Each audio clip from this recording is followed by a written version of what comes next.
Good morning, everybody. It's so great to see you all here. Let me be the first to extend a warm welcome to all our guests and visitors. I am David Donovan, the Dean of Admission and Financial Aid at Delbarton School, and it's a pleasure, truly, and an honor that you take time out and want to learn more about us.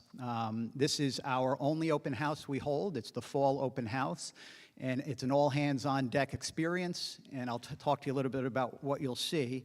But we hope that you experience kind of a taste of Benedictine hospitality. That is a core virtue of being a Benedictine Catholic school, and we want to make sure we greet you as Christ and make you feel welcome. There will be people all along the routes of the different parts of the campus to help you along. Do not hesitate to reach out and ask a question. There are student ambassadors, they have name tags on, or any teacher or staff, because we want to make sure this is worth your time. Raise your hand if you are currently in the admissions process for this year. Okay. And currently, or raise your hand if you are not in the admissions process but thinking about applying in the future at some point. Okay, it looks almost 50-50. And then final question. Raise your hand if this is the first time you've been on the Delbarton campus. Excellent. Okay. We're really excited about that. Anything you think you know about Delbarton might not be true, and that's why this is so important. You might hear, oh, if to go to Delbarton, you should be X, Y, or Z. There's a lot of misperceptions, and what you're going to see today is a panel discussion moderated by our headmaster, Father Michael Tidd, from the students themselves. We have no idea what you're going to ask. You're going to be able to text in questions. We think that's the most authentic way to represent ourselves. It's not staged. They may be nervous. They're human beings just like the kids you have. So we want you to know that this is a very human and humane place, but we're a really strong community, and we believe in our young men. So we have 458 families registered for today, and because kids under high school age don't drive themselves, that's ×2, a parent. So we very well could have over 1,000 people here, and some people don't register and come. So there's a lot of moving parts, and I just want to very quickly explain a couple of those so it's more seamless for you. This program is being simulcasted in 3 areas on the campus: the Student Commons, this is for those who can't fit in here, the Student Commons, the Spada Commons, and the Pizzo Family Fieldhouse, which is our athletic center. If you go outside, our student ambassadors will be able to tell those people about those spaces if somebody needs to go there. You should have picked up on the way in a program, and the program details what the day will look like. On the back of the program, we have a QR code. We invite you to please give us feedback on the open house afterwards so we can make it better in the future. And at the registration table, there are 2 QR code stations.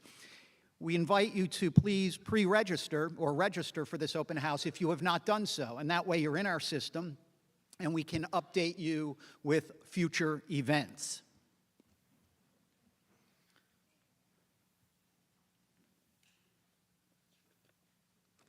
So I'm going to begin briefly telling you a little bit about Delbarton before we get into the panel. And these are the questions we most often get, so we think it's good to explain it at the outset.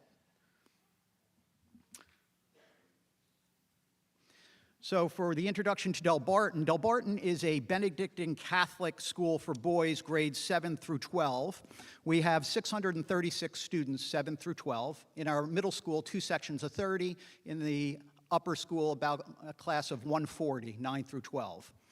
And we were founded in 1939. Our average classroom size is about 14. Average student-teacher ratio 7-to-1, and we have 5,700 alumni worldwide. Regarding admissions, we have 3 things we require to be considered for admissions: complete our online application, interview with us here on campus, and take our admission test, which is offered 2 times in the fall.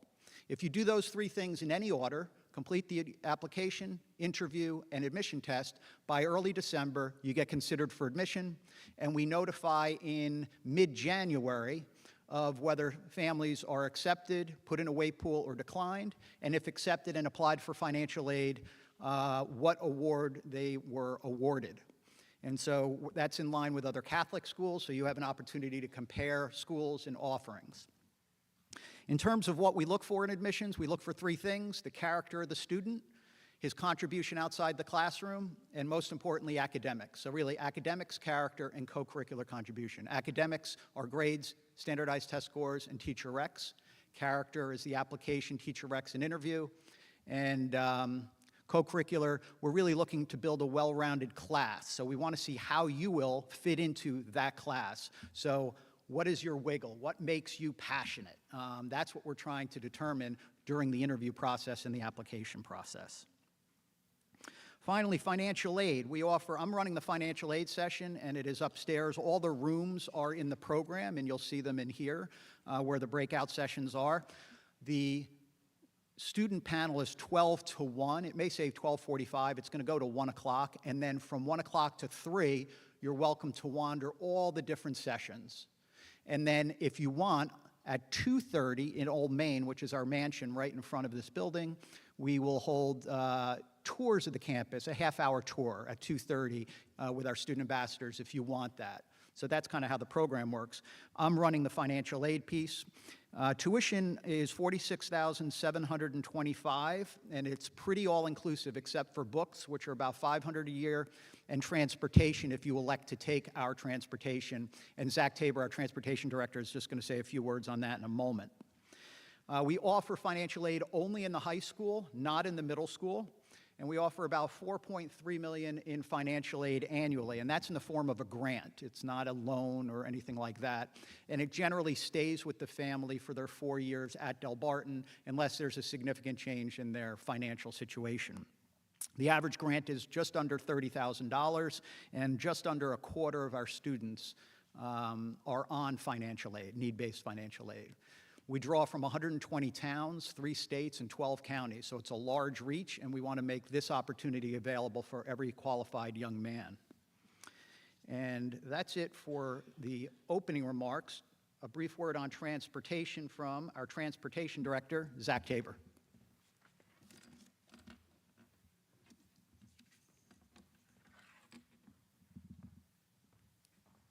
Thank you, Dave. Good morning, everyone. I'll be brief. I know that this is a very big part of making Delbarton accessible and realistic for a lot of families. So the 3 major points here are municipal transportation, Delbarton-operated transportation, and late bus.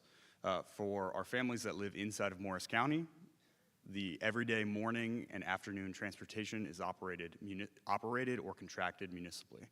So the good news is that that is completely free to you. It is paid for by your property taxes. The drawback to that is we have very little oversight of those processes, right, in terms of route design or timing or any of that kind of stuff. In order to supplement, or in order to facilitate our families who live outside of Morris County getting their sons to and from school every day, we offer a number of different Delbarton operated using our own drivers, our own vehicles. We operate those before school, departing at either 4 or 4:15, depending on the county. And then for some of our more distant counties, a departure at 6 o'clock. In addition, and that is a extra subscription. Additionally, the late bus, this is on top of whatever the regular transportation is, whether you get a carpool, whether you subscribe to one of our regular transportation services, whether you ride municipally. There is an additional late bus option. They go in 4.5, 5 cardinal directions based on the demographics of our student body, north, south, east, and west, and that is an additional subscription service as well. I hope that covers a lot of the basics because we had some feedback from last year that we were answering a lot of the same questions. And so hopefully I will be in the senior commons on the first floor of Trinity Hall. If you have any further detailed questions, please, I'm happy to answer and be as helpful as I can. Also, keep an eye out. There will be 2 of our vehicles with our drivers shuttling families that would like to and from the front of Trinity Hall and the parking lot in Old Main to the Pizzo Fieldhouse and back. Thank you and welcome.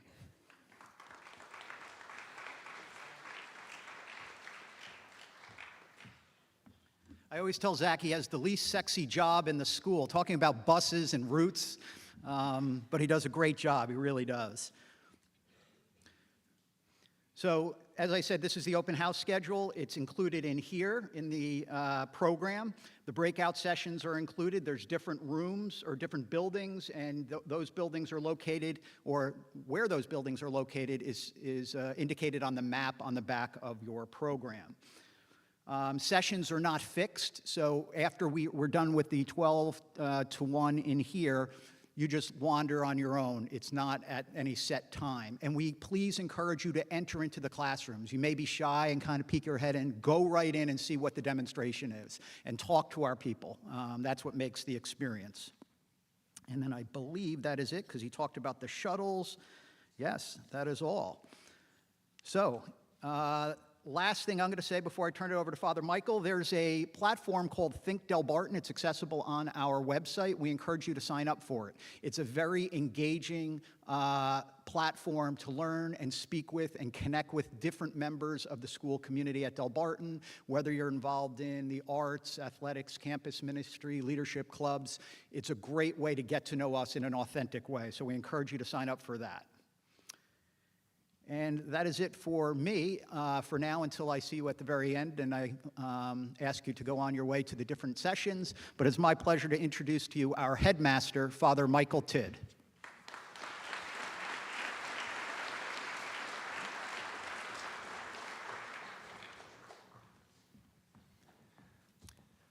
Thank you, David. And on behalf of Abbot Jonathan Licari and the monks of the monastic community of St. Mary's Abbey, as well as the faculty and staff and our students, I want to formally welcome you to our 2024 open house. There are a lot of people here. We have a couple seats up front, so if you're not shy, it's a very Catholic event. People don't sit in the front if they don't want to. But we do have a few seats left, so if you're a singleton or one or two, please feel free. There may be a couple of seats up top as well in the balcony. As you probably can tell, we are very excited to have you with us today. It's a magnificent day. The campus shows its best in a fall day like this. And we want to show you, to the extent that it's possible in a couple of hours, everything there is to know about our school. And today's opportunity is not just a chance to look at buildings or inspect classrooms, but it's a chance to learn about Delbarton from the people who make us who we are. We are a school because of the human beings that populate us, whether it's our students, our faculty, our staff, all of the people that make up this special community. They bring it to life. And we want to answer a very basic question. Why Delbarton? Why would you want to come here? And we want to do that by first telling you what is Delbarton. Delbarton is, as Dr. Donovan referred to, a Benedictine Catholic college preparatory school for young men. Anybody who wants to learn whether Delbarton is the right school for a young man should get a sense of our identity and mission, the impact we hope to have on students, and the impact we hope our students will have on their communities and our nation. First and foremost, Delbarton is a Catholic school. Delbarton School exists to proclaim the gospel of Jesus Christ and to form our young men as disciples of Jesus and brothers in the Lord by educating them in mind, body, and spirit.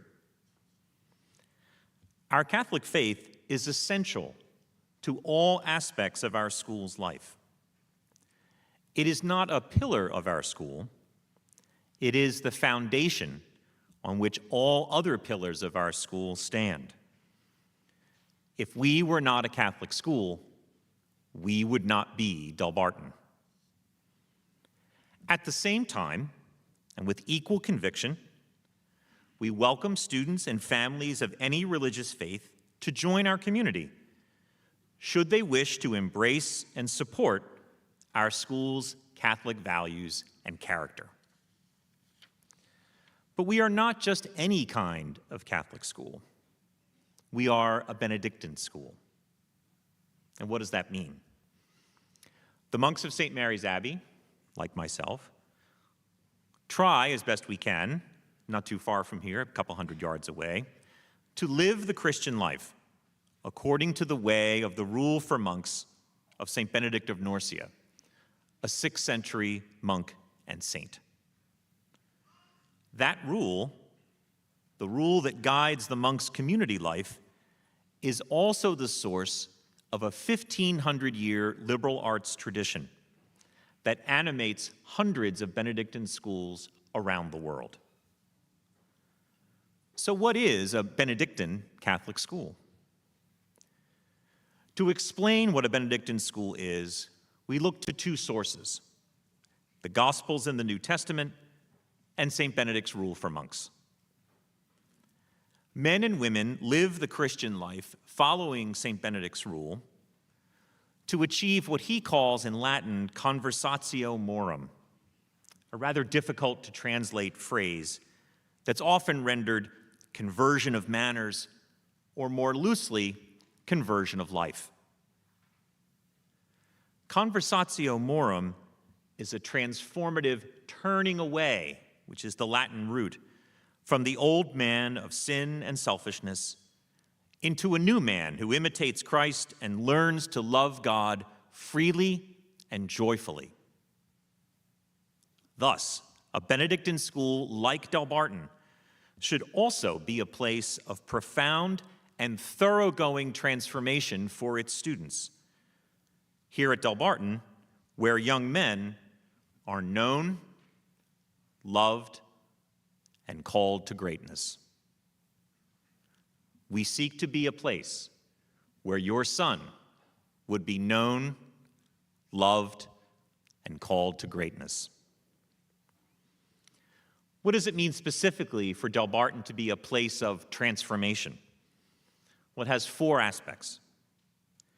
First and foremost, spiritually.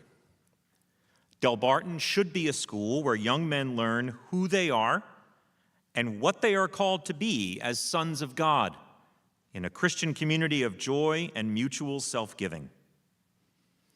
Delbarton should be where a boy's faith, whatever that may be, becomes the faith of a man, a mature, free embrace of his relationship with God. Intellectually, Delbarton should be a school where students develop critical adult intelligence. Delbarton students should learn to create and consume knowledge, discern the true, the good, and the beautiful in the complex marketplace of modern ideas, and express their learning clearly and persuasively. Physically, Delbarton should be a school where students learn and embrace a balanced life of activity and leisure. Our students should strive for a life animated by healthy development of body, mind, and spirit. And finally, emotionally, Delbarton should be a school where students learn to identify and embrace their inner emotional lives. They should realize that their feelings are sources of critical wisdom and insight about themselves. And as a result, they should adopt a fundamentally empathic attitude towards all they encounter. For in others, as St. Benedict tells us in the rule, they encounter Christ. But what does it mean for Delbarton to be a college preparatory school? You know as well as I do that the world of higher education and the world of work and the professions in the United States today changes faster than ever. Any school that claims to prepare students for college must respond to this increasingly dynamic reality. While Delbarton's academic program is deeply rooted in the Catholic liberal arts tradition that our Benedictine forebears created 1,500 years ago, we also consistently look to the horizon to ensure that what we teach and how we teach it are best suited to our students' needs now and to prepare them for life beyond Delbarton and certainly beyond college as well. So today, when you get over that initial shyness and walk into the classrooms and visit our academic departments, visit college counseling, underclass guidance, or our arts program, student activities, or athletics. You will learn firsthand from our students and our staff how we balance our tradition with today's needs and tomorrow's demands. Delbarton as a school for young men.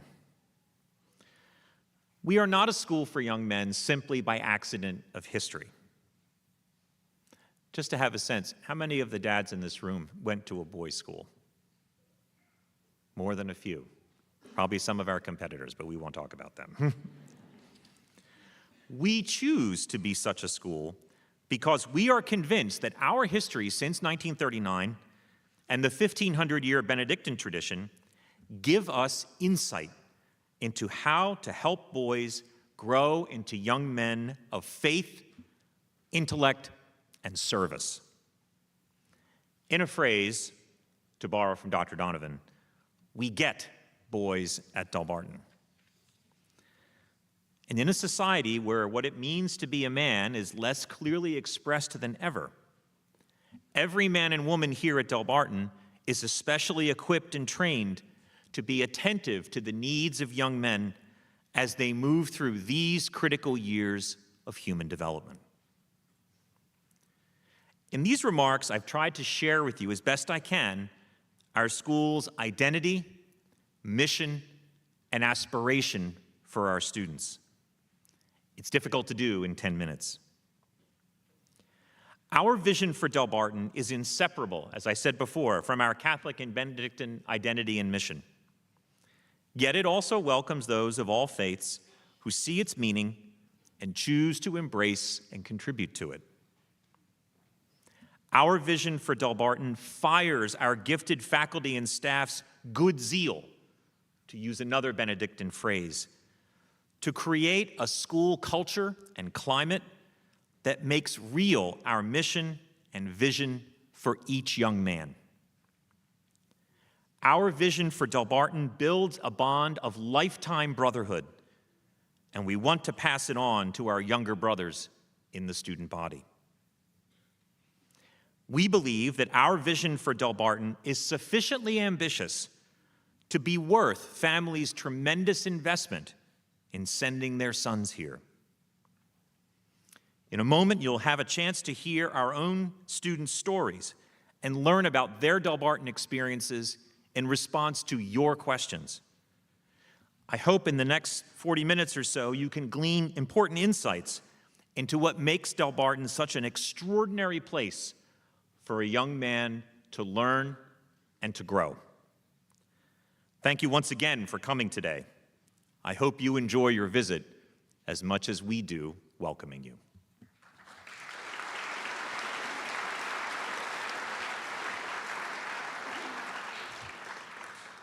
Thank you. And so, without further ado, I'd invite our student panel to come on stage. And I'm going to ask them to introduce themselves, tell you where they're from, what school they went to before they came here, and what grade they're in.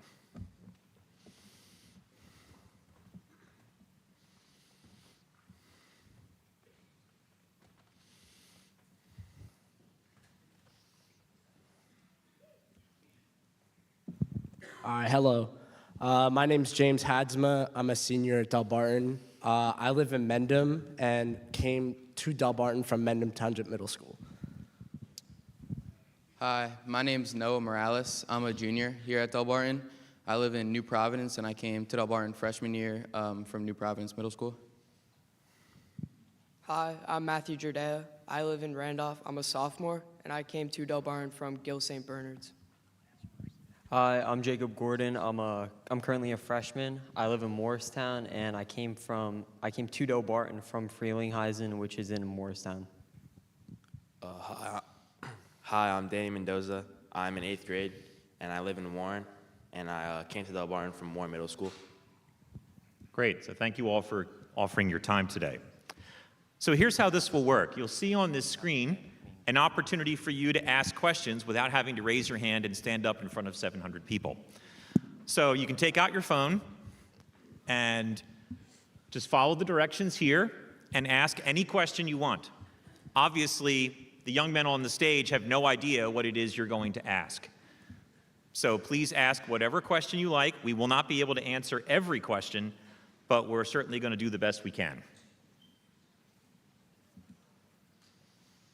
So take a moment or two.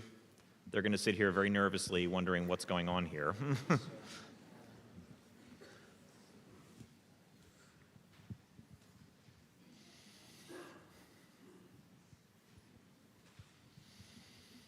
Some of the questions, if they're more technical, I'll answer them, but overwhelmingly, the questions will be answered by the students here.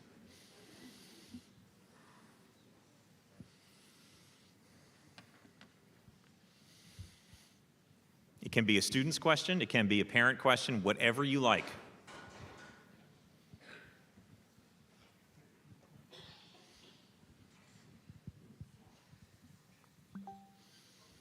Okay, our first question. How was it entering Delbarton as a new ninth grader? Any one of you can take it, but...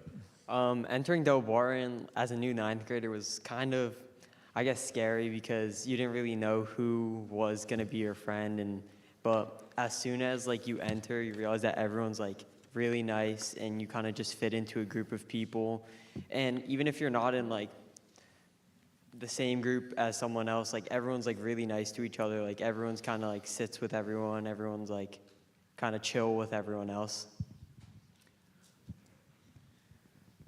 Yeah, at first entering in ninth grade, it was a little scary because I was coming from a different school and meeting new people. But everybody here, just like me, was trying to make new friends. And it was a little adjustment with the schoolwork, but eventually I was able to just study strategies and I fit right in. All right, one more, and then we have another follow-up question. Yeah, so as they said, you might be a little nervous, but I think once you start getting involved, whether that's in sports, clubs, you kind of find people that are trying to get along with you as well, and you find your friends really quickly. Everyone's really outgoing. Yeah, so I think once you find your friends, you're going to have a great experience. So the follow-up question, which I think is a really important one, James, we'll start with you, and I want everybody to answer this one. Why did you choose Delbarton? Why are you here? In 8th grade, before I even thought of high school, I knew I wanted to come to Delbarton. My father went to Delbarton, and I had the opportunity to go to a lot of the homecomings. And it was just truly something different and special from any of the other schools I visited. And it's just coming here, I knew it's a place that if you work hard, you'll really get something out of it. And now going through it, entering my senior year, getting ready for college, when I started my college applications, at first I was I feel like I haven't done anything. This is going to be such a struggle. And then I sat down and wrote all the things I've done throughout high school and looked back at it. I was just kind of astonished of this community's really thrusted me up, put me into a lot of wonderful opportunities such as this, just being out in front of you guys and talking to you guys. Delbarton truly is just, it gives you the opportunities, and if you take them, it's the best thing for you. Yeah, so I play baseball, and I play for a club team called the Rising Rebels, who are pretty much based out of Delbarton. We practice here. So right away, I kind of fell in love with the campus, and after that, I just took the time to research, learn more about it, do what all of you guys are doing, and come to the open house. And after all of that, I really loved the campus, what Delbarton's about. So as soon as I got here, I felt like I fit right in. And yeah, I mean, get involved. As soon as you get involved, you find people that are just like you, or maybe not like you, but have the same interests as you. And it's really a fun experience. Yeah, I really don't know, if it was the community or the brotherhood that made me fall in love with Delbarton, but I really just did fall in love with Delbarton. Coming here and watching some soccer games before I applied in 9th grade, it was something special, and that would always stick to me. And as soon as I came here and I made friends, it just really became a place of comfort for me, and this place is special. As a lacrosse player, before coming to Delbarton, I really I used to look at Delbarton's Instagram and just see the community, and I just wanted to be a part of the community, looking at the student sections. Of course I could say something like the campus, but the communities, I think, what really brought me in, and then all the activities and kids and groups of people that really made me want to stay. Yeah, I agree. I feel like seeing the community and how everyone gets along with each other and like seeing the brotherhood, and it's really kind of made me feel like this is a great community. And also like with the sports, there's so many sports and different clubs that they offer here. So yeah, it's just a great experience. So one of those technical questions is, what's the policy on smartphones? So in the middle school, students are not allowed to have their phones with them during the day. They turn them in to the middle school guidance counselor's office and collect them at the end of the day. They can check them at lunch, but that's it. For the high school, we just made a change this year. Students turn their phones in at the beginning of each class period. So they drop them off, whether it's in a sleeve or in a box, and then take them as they go. So they don't have them on their person when they're in class.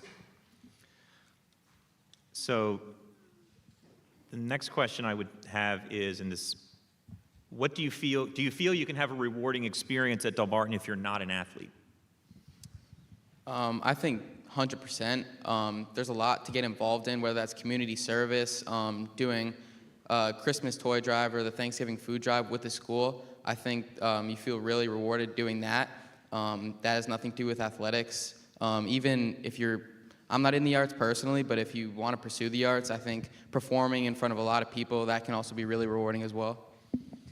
I do think that it's really rewarding. Like, for example, one of my friends, he recently quit his fall sport, and now he decided to do stage crew, which he's never done in his life. And stage crew is basically where you just help out with the lighting, build new things, help build the sets for the play or the musical.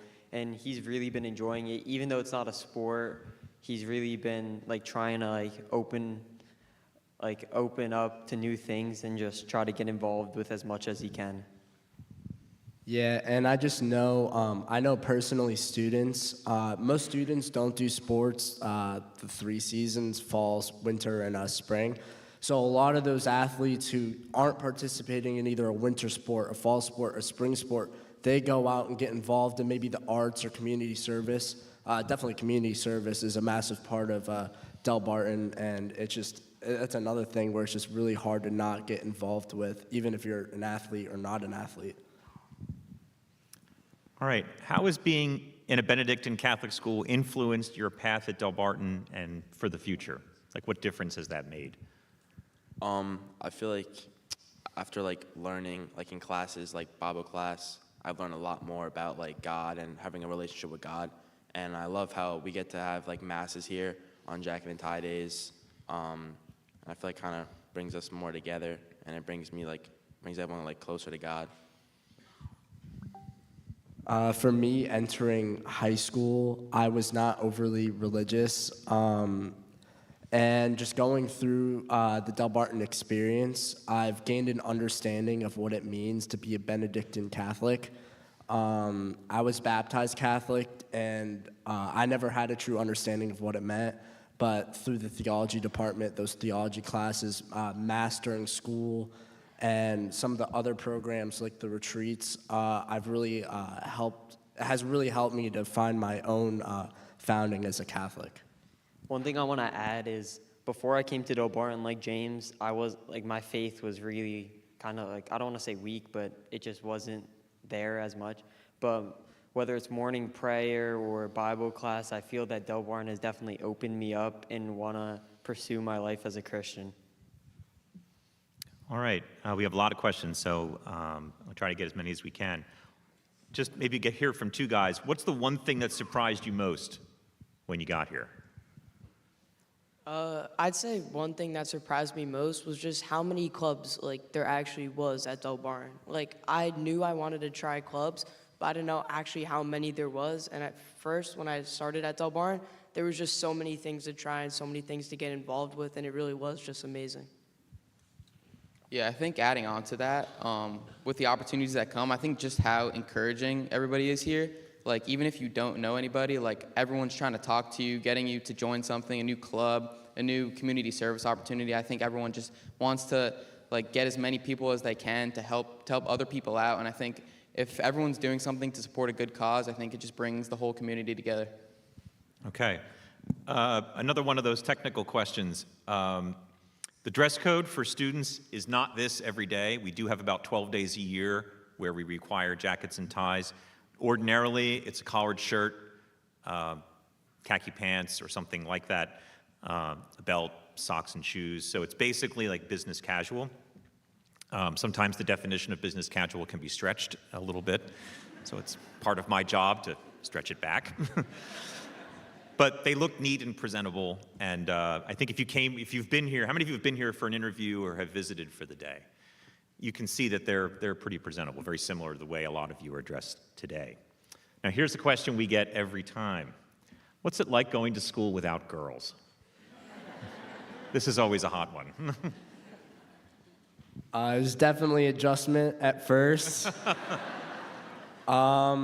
But really after a month, you get used to it. It's definitely a completely different environment in the classroom around campus, not having girls around. But I really love it, honestly. I don't want to say a competitive, but like respectful environment of like everyone pushes themselves to be the best.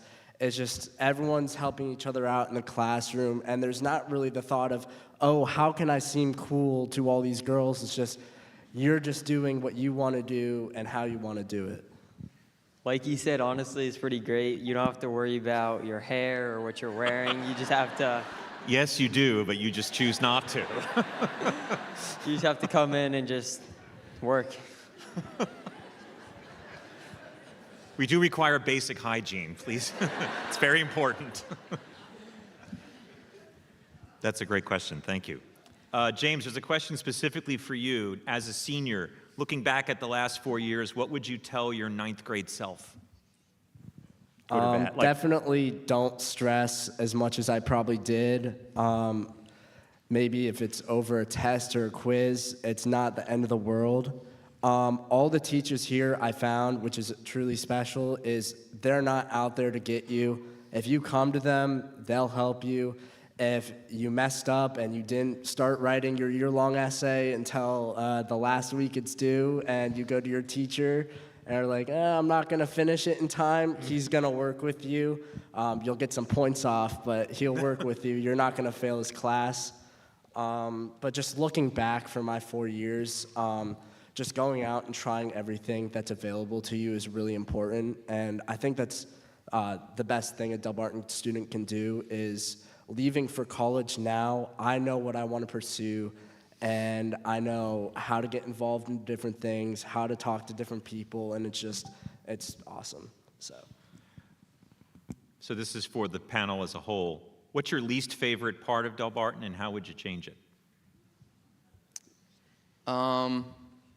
This might be kind of like cliche, but I guess like homework. I mean, no one really likes doing homework, but it does help. I think the teachers do assign appropriate amount of homework every night, and it does help you learn. I don't know how much I would change about that. I mean, I guess less, but like, I mean, but no, I think it's fine. I think it helps you learn a lot. All the teachers, if you need extensions, they're really flexible. So I think if just talking to them is really important, and just seeing what they can do for you. You're only doing as much as you have to help them help you. You have to be flexible as well with your schedule. So I think that's really important. Anybody else? Matt? Yeah, I'd probably just say like tests and quizzes, but like obviously you can't really go through school without doing a test or a quiz. And the tests or the quizzes are really beneficial because they do help you prepare for finals. And the teachers will help you, like they want you to go to them for like help. And the teachers are just really great about stuff like that. All right.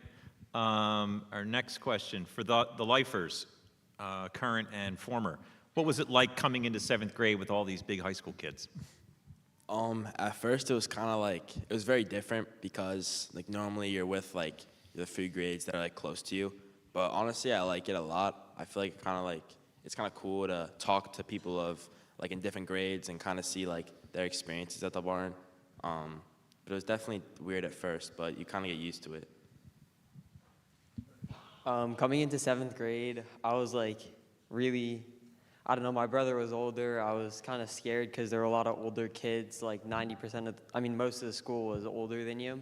But one thing that really helped me was deaneries. Deaneries is like a homeroom where you're just with a bunch of other kids. There's no teachers, and you guys just like kind of talk and do activities.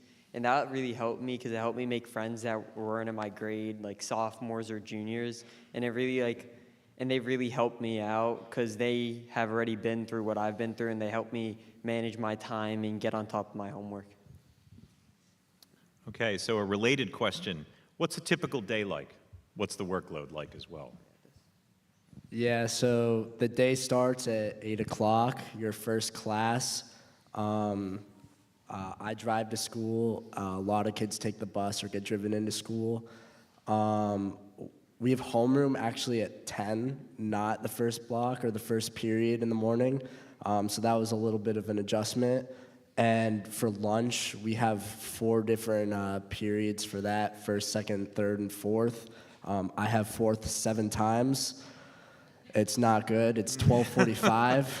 I'm always kind of hungry, but from what it sounds like, I kind of just lost the lottery with that one. It's really widespread over which one you get. One of the best parts is that lunch is included in your tuition, so we eat back our tuition. So It's a money-losing proposition, I can assure you. And after lunch, the school day actually ends at 2:45. And I would say a lot of the students actually stay on campus, whether that's a sport or a club or some sort of activity, at least until 4. Walking through the commons after school, you can find a bunch of students through there till like 3:30, 4. In the library studying, and the sports fields are always busy. It's an active environment all day. Jacob, you want to give that a shot? One thing I just want to like talk about is like after school, like my 7th grade year, I really kind of regret it because I would just, if I didn't have a sport, like let's say it was the winter, I don't play a winter sport. Let's say it was the winter, I would just go home at 2:45 because I just want to go home and do my own thing. But one thing that I really started doing in 8th grade was staying after school, even when I didn't have a sport or anything to do, just staying with my friends, maybe play some spike ball, do a club, maybe just help out with some things, help some teachers, like meet with teachers, study, do my homework, because there's a lot of opportunities that you have that take place after school, so I just don't like to waste them anymore, which I did in my 7th grade year. How do free periods work? Like, how does that make a difference for you?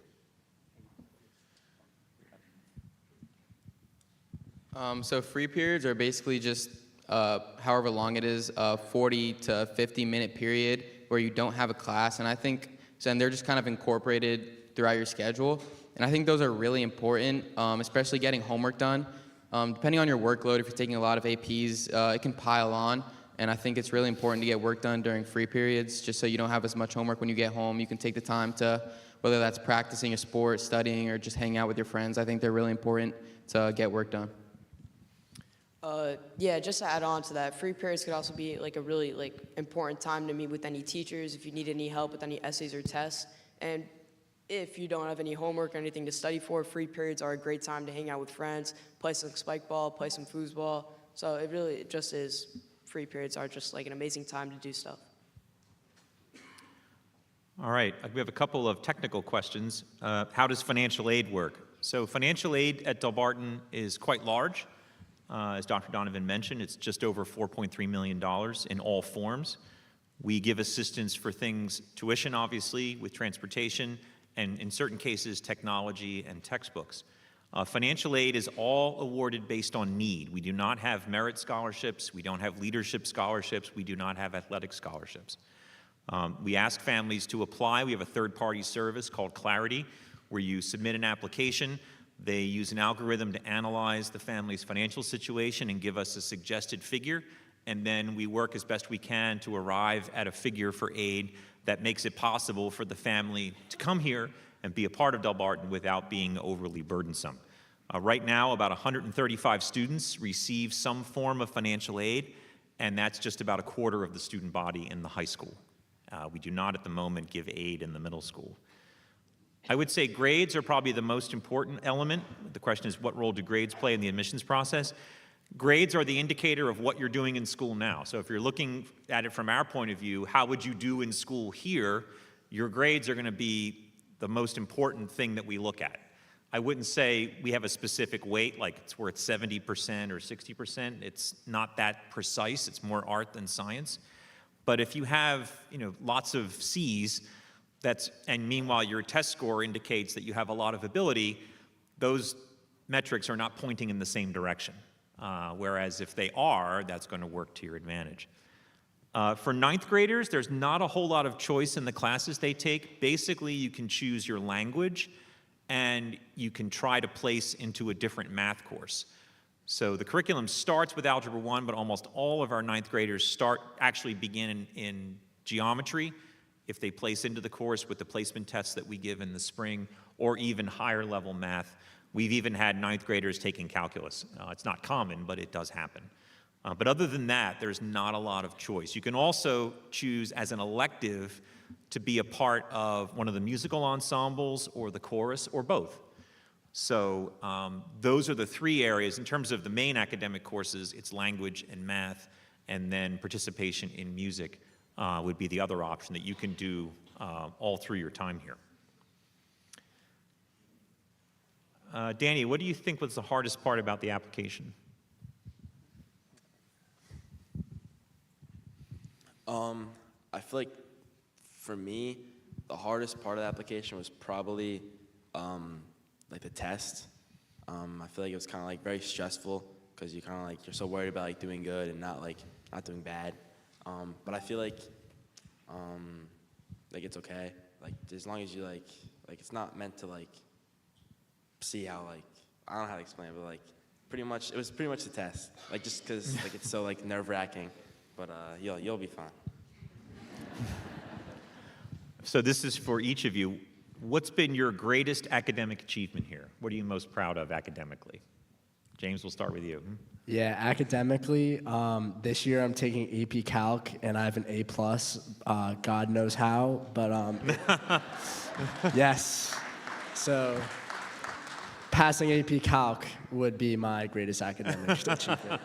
So to be determined.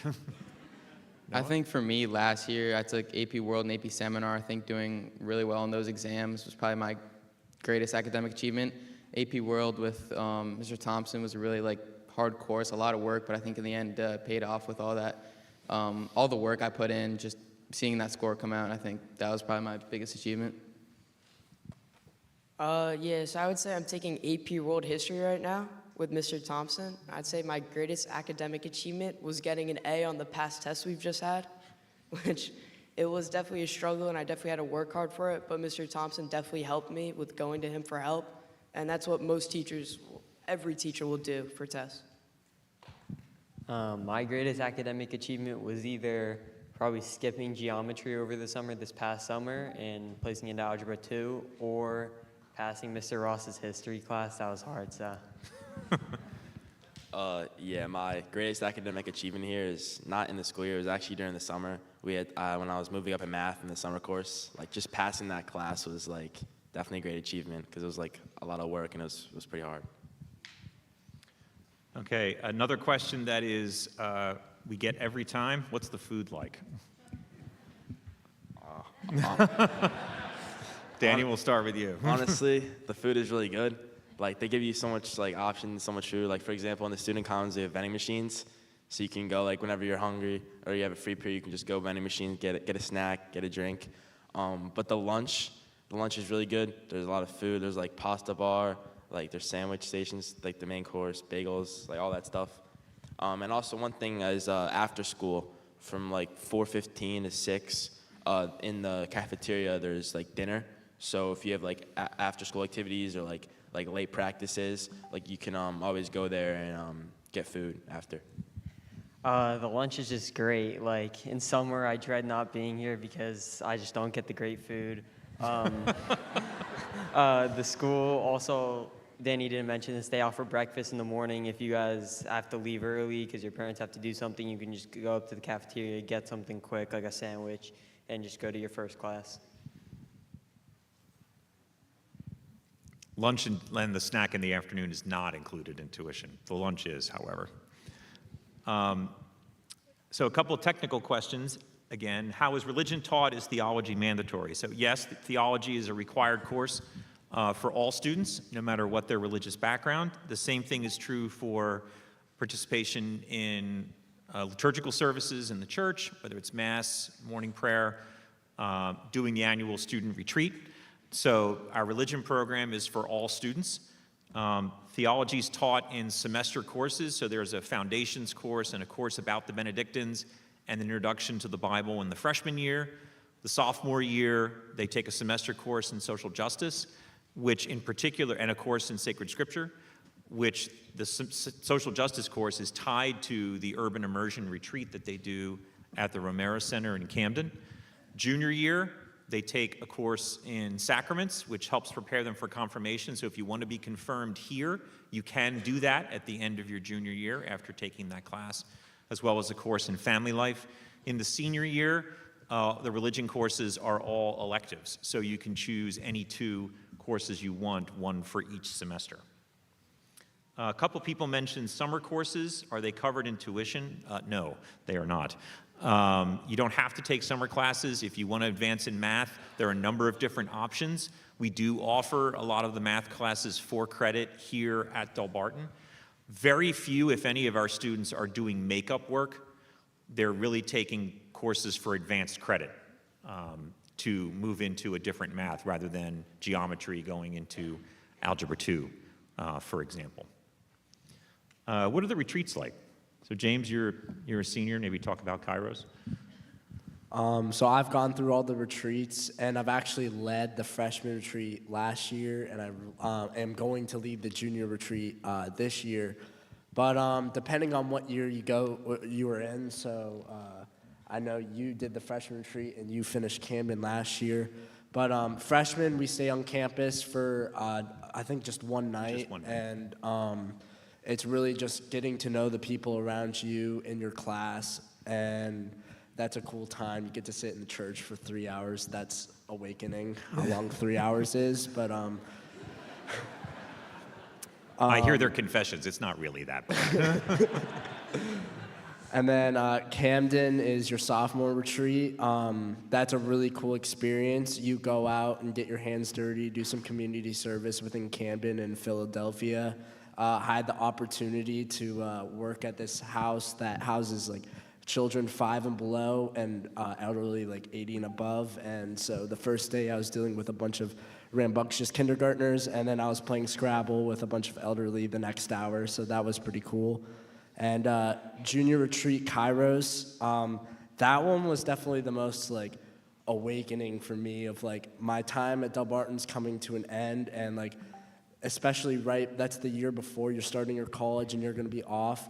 You realize how important like family is to you, and I'm not going to spoil the Kairos retreat if you come here, but I'll just say I actually cried on Kairos retreat. It was a really cool experience, and I'm glad I get to lead it again this year. Noah, maybe talk about the Camden retreat? Yeah, so I went on the Camden retreat last year, and I think, especially if you haven't been exposed to community service yet, whether in your freshman year, I think the Camden retreat is a great first exposure to community service. You can do things, you can work at soup kitchens, or what I did was I worked with a farmer who provided like grown goods for the homeless, and I think that was really special. I think it was also rewarding knowing you were doing it for a really good cause, and I think it's just a really great first exposure to community service, and it's a really great time. Matt, could you talk about the freshman retreat? Yeah, so I really liked freshman retreat. I liked how you got to stay here on campus with all of your friends and your brothers. I thought it was also cool how it was run by students, so they pretty much did everything.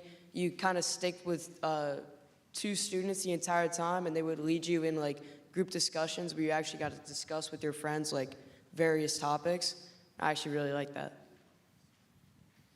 All right, just a couple more questions. One's a technical question.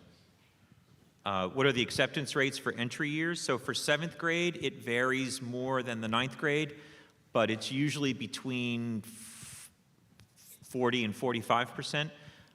For 9th grade, the acceptance rate will be between 35 and 40%. It's very rare that all of the 8th graders don't move up, so we rarely lose students out of the 8th grade. So that means you got to leave room for 30 kids who are coming up from the 8th grade. Last year, we had 344 applications for ninth grade. We accepted 127 to get to a class of, this year it's about 138. It goes up and down a little bit. How many people at Delbarton are Catholic? So it's between 75 and 80%. It varies from year to year, but it doesn't go below 75%, generally speaking. We have time for one more question because I know Dr. Donovan has to come up. A couple questions about college process. So college planning really begins here in the ninth grade. We don't overwhelm the middle schoolers with that. But in ninth grade, there's an introduction to all freshman families from the college guidance folks about how the process works over the next several years. And then more opportunities are offered for engagement on that topic as you go through. Sophomore year, there's a more detailed program that also includes talking about financial aid. Junior year is where the rubber really hits the road. So beginning in the fall of the junior year, juniors are allowed to attend college rep meetings. So Noah, have you gone to any of the college presentations yet? You have not yet so far. not yet. James, did you go to any this year when the reps come to visit? Yeah, I've done a couple. I did a union meeting, and I also did a St. Lawrence meeting. And if I may, real quick, Sure. The college guidance office has been really, really helpful with my college experience. I'm going through it right now. I'm wrapping everything up for my first round, and they've just been really helpful, making it stress-free, of just really laying out of like what I need to do and like what they'll do, and they'll really help you out, and they'll be very honest with you, and they'll help you set up a good game plan so they make sure you get into college pretty fast. So that's nice. So in the junior year, you'll begin also to have individual family meetings. We have 4 college guidance counselors. You can choose whichever one or several that you wish to work with. You'll be able to meet with that person as many times as you want, as well as phone calls, emails, obviously, and they will take you through all the way through to the spring when you have to finally make a decision if you're not committed somewhere earlier. The vast majority, over 95% of our students apply to at least one school, either early action or early decision.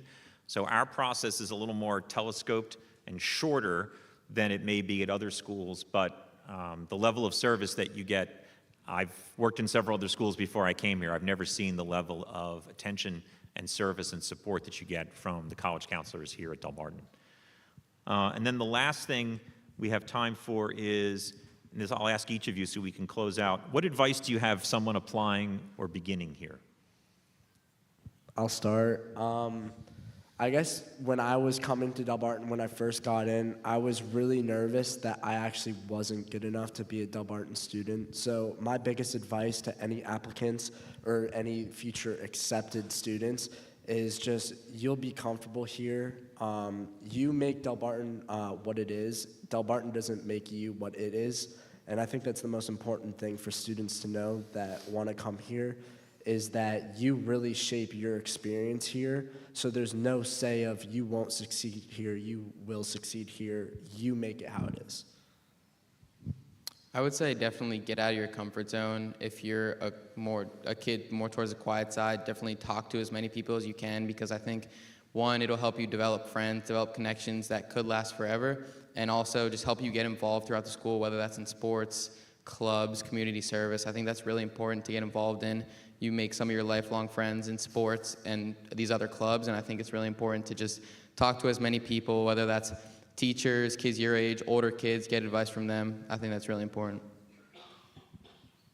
One thing that stuck with me that somebody said at one of these was, don't be a kid who leaves at 2:45. This really stuck with me because it's kind of inspired me to always try and do things after school, whether it was playing soccer in the fall or joining clubs in the winter. This kind of just always stuck with me, and I made sure to try and get involved in as many activities as I can, and yeah. Advice for someone starting, get your money's worth. I know that's like you're spending all this money to come here, might as well like try to do clubs. Like I for one didn't think I was gonna like try to like get into stuff. I thought I was just gonna like stay in like one zone kind of, but like as I've moved on, I've joined like clubs like the investment club, business and economics, just tried different things, helped out community service. It's honestly just like really fun. Yeah, building off what Jacob said, there are so many like different things they have here, like for clubs, sports, like the arts and stuff. And so definitely just go out of your comfort zone, try things that you didn't think you would ever try. I mean, for example, like I do band. I've never like thought I would do band, but it's really fun. And like I'm in paddle club, so it's kind of like just doing things you never like tried before, and just seeing how it is. If I can just add one more thing, go on a trip. Delbarton offers a lot of international trips that are really cool. And I know that's open to everyone. I know this is a little technical, but you do get one trip included with your financial aid. But I've had the opportunity to go to a ski trip in France my sophomore year. That was so awesome. It was over my birthday, over spring break, and that was truly the best experience. And I play rugby, and we're going to England this winter break. So just taking the opportunity to go anywhere that Delbarton offers is just a really cool experience, and you're gonna have a lot of fun if you choose to. Gentlemen, thank you very much.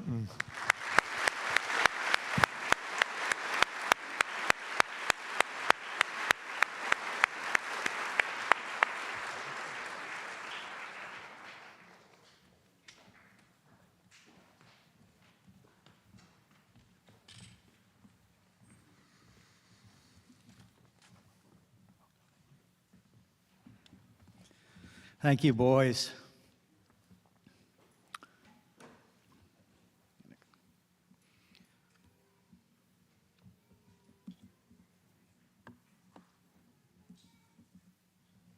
Yeah.